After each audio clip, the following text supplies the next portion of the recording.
Neuro खोज्नको लागि डाँडा चढ्दैछौँ हामी। अब यस्तो डाँडा छ कि साथीहरू, न्युरो खोज्नको लागि डाँडा चढ्दैछौँ हामी।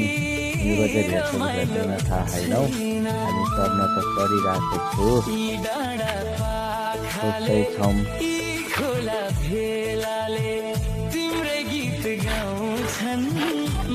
आयो त्यहाँनिर, अनि एउटा भाइ यहाँनिर अनि काकी चाहिँ कहाँ हरायो थाहा छैन।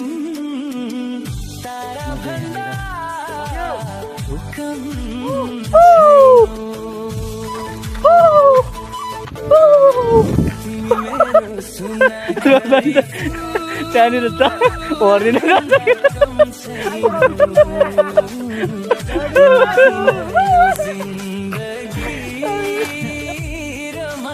हामी चाहिँ बाटो जाने बिस्तारै आयो। यो भिडबाट चाहिँ तल आइपुग्यो।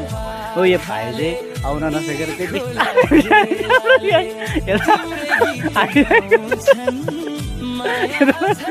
भर्खर यहाँनिर आइपुगेको चाहिँ हामी चाहिँ बिस्तारै पनि आयो। हामी पनि आउन चाहिँ यसरी नै आएको आउन चाहिँ, तर यो चाहिँ धेरै नै बढी नै भएको छ, हिँड्न सकेको छैन। यो चाहिँ धेरै यसरी आएको भिडै भिड,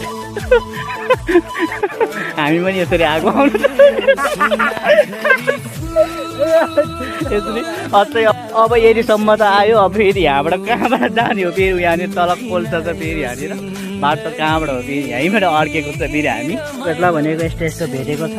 यस्तो भए पनि यो आगो पाउन सजिलो हुन्छ यसले चाहिँ, जे भए पनि। बिच्चा बाटो अड्क्यो, हामी तलबाट आउन त आयो यहाँ।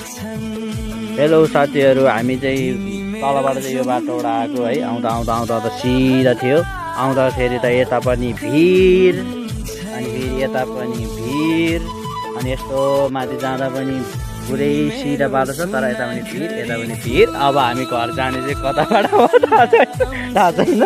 यहाँनिर बसिरहेको छ भाइ, अनि यहाँनिर अर्को भाइ, अनि यसरी बसिरहेको छौँ। अब कताबाट झर्ने हो है? घर जाने बाटो पनि छैन, अब कहाँबाट झर्ने है? भिडै भिड छ। अब कताबाट भिडै भिड छ, के गर्ने हो अब? अब यसलाई तलबाट जाउँ भने लामो भिडै भिड। हामी अब यहाँ बिचमै बसिरहेको छौँ, अब हावा ताप्दै बसिरहेको छौँ। एकछिनपछि अब हामी हेर्नेछौँ कताबाट बाटो छ, अनि फेरि यही बाटो फर्किनु पर्ने होला। त्यसो भए अब सब लामो बाटो छ, अब फेरि फर्किनु पर्ने छ। हामी फेरि पनि